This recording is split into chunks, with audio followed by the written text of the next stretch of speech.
नमस्कार, मैं हूं सपना पाठक और आज आप देख रहे हैं 108 United news channel lead India. मित्रों, मैं अकेला ही चला था जानिबे मंजिल, लोग मिलते गए और कारवां बढ़ता गया। आज हम जहां उपस्थित हैं वो है मनोज यादव जी का कार्यालय। ये कांग्रेस के एक बहुत बड़े नेता हैं और जितना मैंने जाना है, जितना मैंने समझा है, अब तक यहाँ के जितने भी लोग हैं वो इन्हें बहुत प्यार करते हैं, इनका बहुत सम्मान करते हैं। इन्होंने कई कार्यक्रम ऐसे करवाए हैं जिसमें इन्होंने आम जनमानस का बहुत ख्याल रखा है, उनकी ज़रूरतों का बहुत ख्याल रखा है। होली हो, दिवाली हो, मुहर्रम हो, कोई भी तीज हो, कोई भी त्यौहार हो, मनोज यादव जी वो सबसे पहला नाम है जो लोगों के लिए हमेशा आगे खड़े रहते हैं। कोई धर्म, कोई जाति, कोई मजहब की दीवार इनके साथ नहीं होती। जितना हमारे लीड इंडिया ने समझा है, ये कांग्रेसी ज़रूर है, लेकिन इनके अंदर जो भाव है वो आम जनमानस के प्रति बहुत गहराई का है। लोग इन्हें बहुत प्यार करते हैं और अभी भी आने वाले समय में कल परसों के अंदर 2 दिन के अंदर ये एक बहुत बड़ा महोत्सव करवाने जा रहे हैं। तो हम इन्हीं चंद बिंदुओं पे इनसे बात करेंगे और इनके बारे में जानेंगे कि इनकी ये जो मानवता है और वो किस चरम तक जाएगी। तो आइए चलते हैं आज हम मनोज यादव जी के कार्यालय पे, जो कि कांग्रेस से जिला अध्यक्ष हैं। नमस्कार। पहले तो मैं लीड इंडिया का धन्यवाद कहना चाहूँगा जिसने हमारे जैसे छोटे छोटे कार्यकर्ताओं को प्रमोट किया। और मैं कोई बड़ा नेता नहीं हूँ कांग्रेस का, जैसा आपने बताया। मैं एक मामूली कार्यकर्ता हूँ, सिर्फ लोगों के बीच में रहने की कोशिश कर रहा हूँ, लोगों की मदद करने की कोशिश कर रहा हूँ। बाकी बड़ा नेता नहीं हूँ कांग्रेस का। जैसा कि सर ने बोला, वो बड़ा नेता नहीं है। दोस्तों, बरगद का वृक्ष बहुत विशाल होता है, उसकी जो छाया होती है बहुत गहरी होती है, बहुत घनी होती है, और वो जहाँ से जड़ से शुरू होता है उसको खुद नहीं पता होता कि उसकी जो अगली डाली है वो किसको छाया दे रही है। तो कुछ ऐसा ही व्यक्तित्व जो है वो मनोज यादव जी का है, जिन्हें अपनी महानता के बारे में कुछ भी कहना नहीं है, लेकिन हम ऐसे उन्हें छोड़ेंगे नहीं। आइए आगे चलते हैं। सर, जैसा कि आपने कहा कि मैं कोई बहुत बड़ा नेता नहीं हूँ, आपके व्यक्तित्व के, आपके कार्यों के इतने चर्चे हैं, यहाँ की जनता आपको बहुत प्यार करती है। क्या कारण है कि आप राजनीति से हट के थोड़ा सा ऐसी समाज सेवा करते हैं कि लोग आपको बहुत मानते हैं? हम अपने नाम के नीचे सोशल वर्कर या समाज सेवक लिखते हैं, बाद में हम पॉलिटिशियन हैं। तो समाज सेवक क्या होता है ये लोगों को दिखाना था, हमें मौका मिला दिखाने का, हमने दिखाया और लोगों ने माना हाँ ये समाज सेवा होती है। तो मैं हूँ कांग्रेसी, पर मेरे साथ कांग्रेस के अलावा भी कई पार्टियों के लोग हैं मेरे काम को देख के। तो अच्छा लगता है समाज सेवा करना। दोस्तों, जलाओ दिए पर रहे ध्यान इतना, अंधेरा धरा पर कहीं रह न जाए। एक एक दिए से दिवाली होती है और एक एक दिए से जगमग होता है। यदि मनोज यादव जी जैसे लोग सपा से, बसपा से, कांग्रेस से, भाजपा से, इन विचारों से ऊपर उठ करके कुछ कहते हैं और आम जनता का ख्याल रखते हैं। मैं भी आई इस कार्यालय में, मैंने बाहर से ये महसूस किया कि कुछ ऐसा नहीं है जैसा महसूस किया जाता है एक नेता के मामले में, लेकिन अंदर आने के बाद जब इनकी शख्सियत से मेरी मुलाकात हुई तो ऐसा लगा कि सच में कोई एक ऐसा समाजसेवी है जो जनता से जुड़ा हुआ है। आइए इस यात्रा को आगे बढ़ाते हैं। एक चीज और सर, कब ये एहसास हुआ कि एक नेता होने के नाते मुझे आगे नहीं बल्कि एक सोशल वर्कर होने के नाते मुझे जनता के हृदय से जुड़ना है, जनता के लिए काम करना है? कब ऐसा लगा? मैं जब से जुड़ा हूँ इस फील्ड में, कांग्रेस में मैं आया हूँ 2007 में, तब से हमने ये ऑफिस चालू किया है। और ऑफिस में जैसे भी लोग मेरे पास कोई महानगर पालिका के काम को लेके आता है, या कोई पुलिस से संबंधित काम को लेके आता है, या कोई हॉस्पिटल से संबंधित काम को लेके आता है, हम वो काम को कर पाएंगे कि नहीं, लेकिन मैं लोगों के लिए दौड़ पड़ता हूँ। होगा तो होगा, नहीं होगा तो लोगों की मदद करने बड़ी खुशी होती है, लोगों की मदद करने। और कोई तीज त्यौहार पे मेरे से मदद करने की, अभी आप आए उसके पहले कुछ लोग यहाँ थे बाबा साहब अम्बेडकर की जयंती के लिए और हनुमान जयंती के लिए। मुझे बड़ा अच्छा लगा उनकी मदद करने के लिए। जैसा कि आपने सुना, बाबा साहब अम्बेडकर की जयंती और हनुमान जयंती, देखा जाए तो ये दो अलग अलग जयंती है। एक महापुरुष रहे हैं और एक स्वयं में भगवान रहे हैं। यदि किसी और नेता की बात की जाती तो इन दोनों चीज़ों का पहले वर्गीकरण हो जाता, एक भीम आर्मी में चले जाते और टोटल हिंदू तो भगवाधारी में चले जाते। लेकिन यहाँ पे आप ये दोनों चीज़ें बिल्कुल नहीं पाएंगे। तो सबसे पहले तो आप ये चीज़ देख लीजिए कि चाहे वो बाबा साहब की जयंती हो, चाहे वो हनुमान जयंती हो, दोनों ही जगहों पर मनोज जी का जो व्यवहार है, जो बातें हैं, जो उनकी दान प्रक्रिया है, वो सेम है। कहीं कोई दुराव छिपाव जैसा कुछ भी नहीं है। एक चीज़ और सर, बालिकाओं के लिए आपने ऐसे कौन से कार्य किए हैं कि उनको थोड़ा सा, जिस तरीके से अपराध बढ़ रहे हैं, घटनाएं बढ़ रही हैं, उनको थोड़ा सा राहत मिले? हमने तो ऐसा कई दफ़ा सेल्फ डिफेंस के प्रोग्राम रखे हैं महिलाओं के लिए।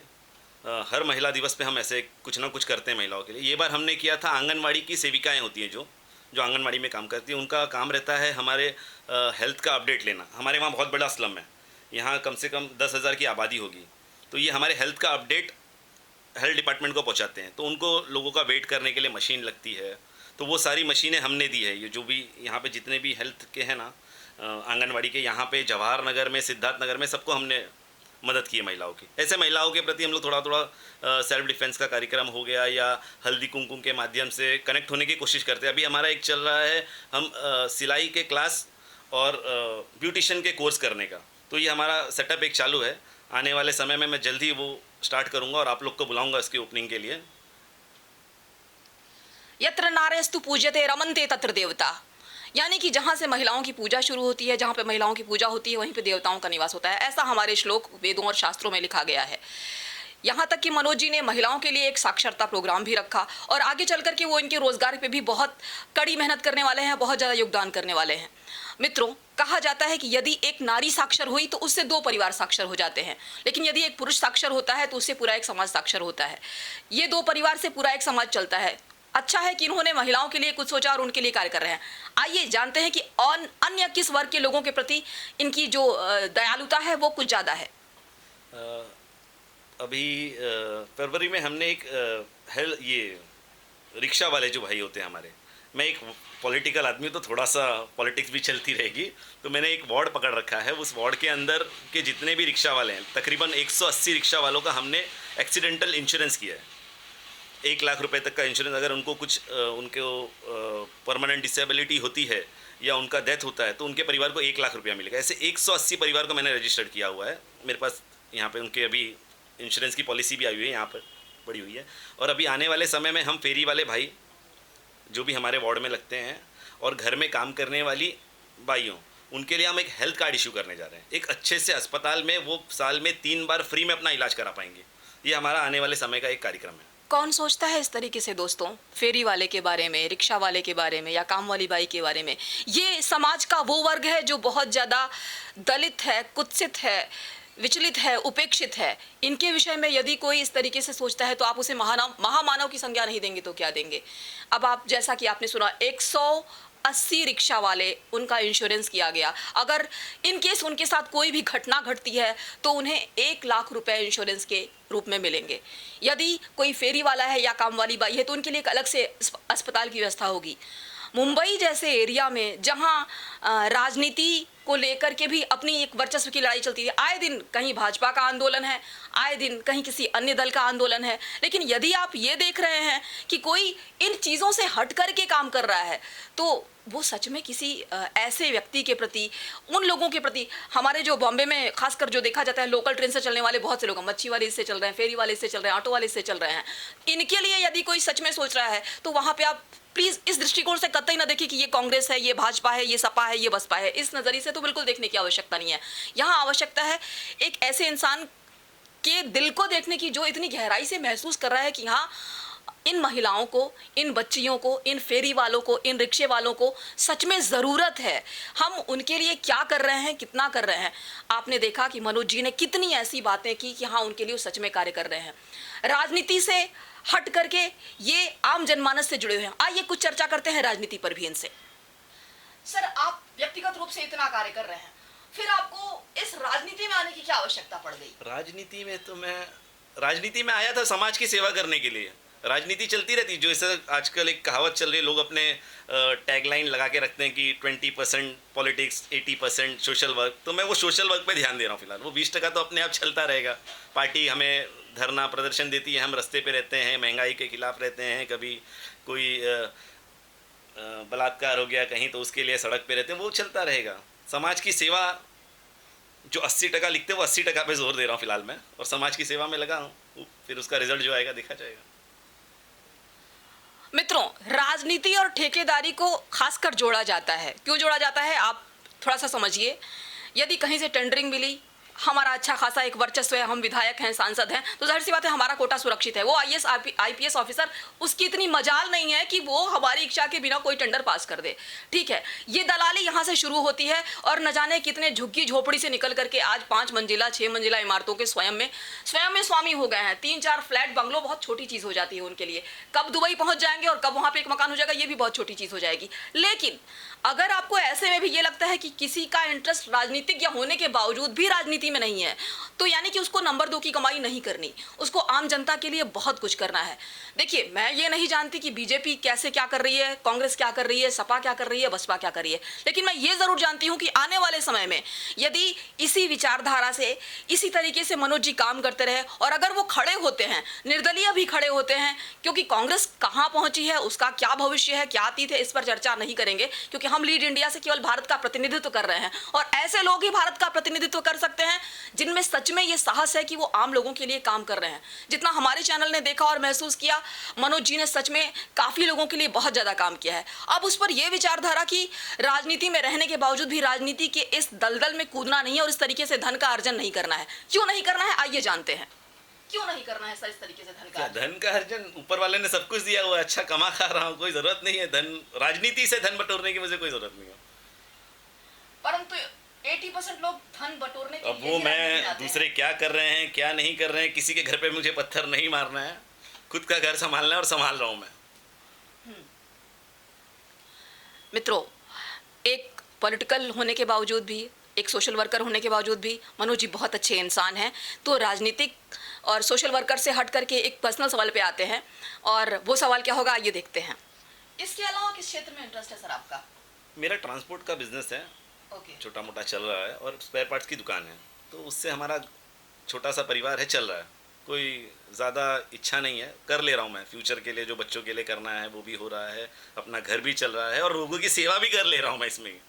हम जब यहाँ पर आए, हमने कई लोगों से बातचीत की, लोगों के बीच में जाकर के उनके विचार जाने और हमने ये महसूस किया कि मनोज जी हमेशा आम लोगों के प्रति समर्पित रहे।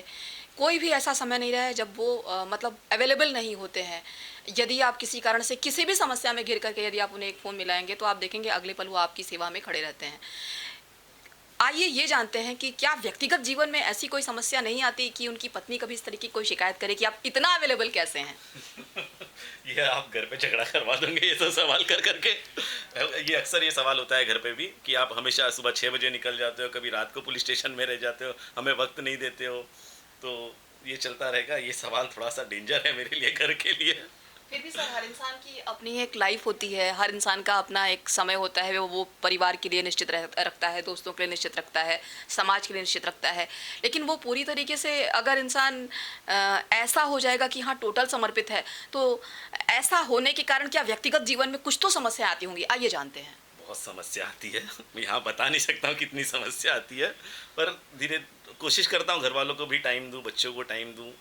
हो नहीं पा रहा है पर कोशिश कर रहा हूँ।